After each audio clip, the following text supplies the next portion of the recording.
देखो आज हम समझेंगे प्रश्नावली नंबर 3 बहुभुजों को समझना।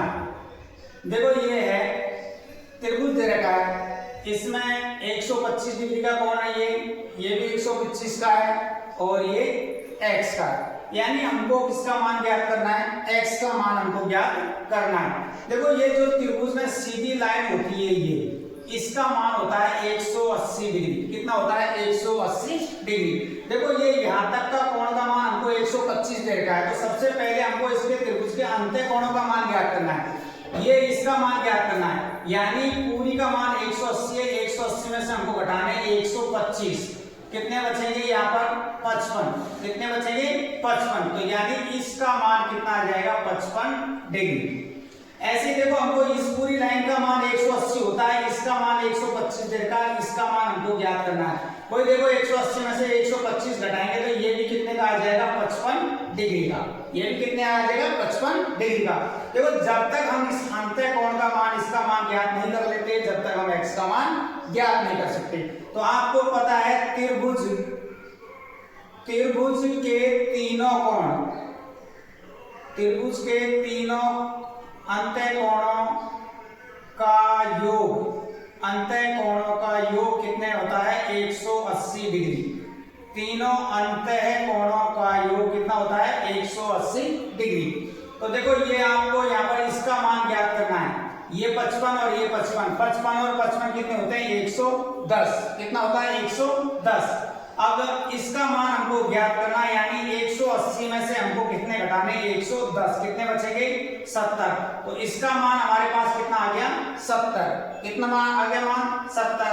अब हमको किसका मान ज्ञात करना है, x का मान ज्ञात करना है। किसका मान ज्ञात करना है x का। तो देखो आप इसको किस प्रकार लिखोगे x प्लस 70, x प्लस 70 बराबर कितना लिखोगे 180।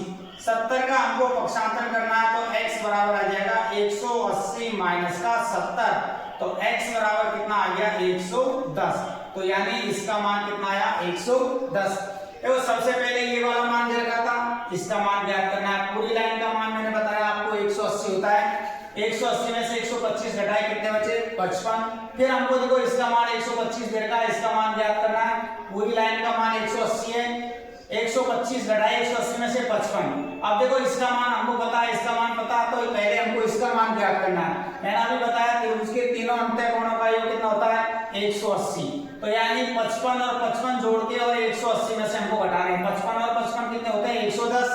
180 में से 110 घटाए कितने बचे 70। तो इसका मान कितना आ जाएगा 70। अब हम इस x का मान ज्ञात कर सकते हैं। देखो x प्लस 70 बराबर 180। 70 का पक्षांतर कर दिया, 180 में से 70 घटाए कितने बचे 110। तो x का मान कितना आ गया 110। इसी प्रकार देखो इसमें भी हमको x का मान ज्ञात करना है। बाहर वाला कोण दे रखा है, देखो मैंने बताया इस लाइन का मान 180 है, पहले हमको इस अंदर वाले कोण का मान ज्ञात करना है। देखो 180 में से हम 70 घटाएंगे तो इसका मान कितना आ जाएगा 110। इसी प्रकार देखो ये बाहर वाले कोण का मान 90 दे रखा है, हमको इस वाले कोण का मान ज्ञात करना है। तो देखो पूरी लाइन का मान 180 है, 90 में घटाए 180 में से तो ये कितने बचेंगे 90। कितने बचेंगे 90। इसी प्रकार देखो 180 में से 60 घटाएंगे कितने बचेंगे 120। इसका मान हमको पहले से ही दिया हुआ है। अब देखो इसका मान हमको ज्ञात करना है, तब जाके हम x का मान ज्ञात कर सकते हैं। तो कितने कोण है इसमें देखो 1 2 3 4 5 पंचभुज। पंचभुज के पांचों कोण, देखो पंचभुज के पांचों कोणों का योग ये ज्ञात करना हमको। कैसे ज्ञात करेंगे देखो n-2 इंटू 180। n 5 कोण है तो यहाँ पर n का मान कितना रखना है हमको 5 माइनस का 3 माइनस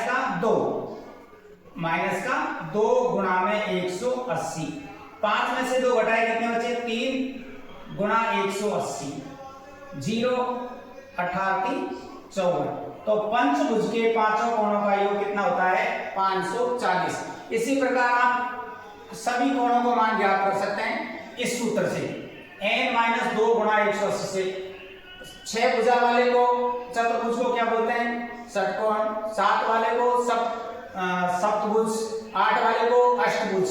तो इसी 6 जैसे षटभुज का मान हमको ज्ञात करना है तो यहाँ n की जगह 6 लिखना है, 6 माइनस 2 गुणा 180 करना है। सप्तभुज का पूछे तो 7 माइनस 2 गुणा 180 करना है।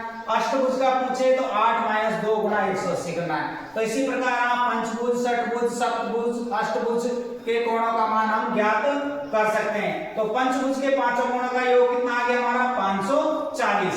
अब देखो इन सबको जोड़ना है आपको और किसमें से घटाना है? 540 में से। देखो जोड़ दो इनको, 110, 90, 120 और 90 ये जोड़ने हैं। 0, 10 और 2 12, 12 और 9 21, हासिल की 2,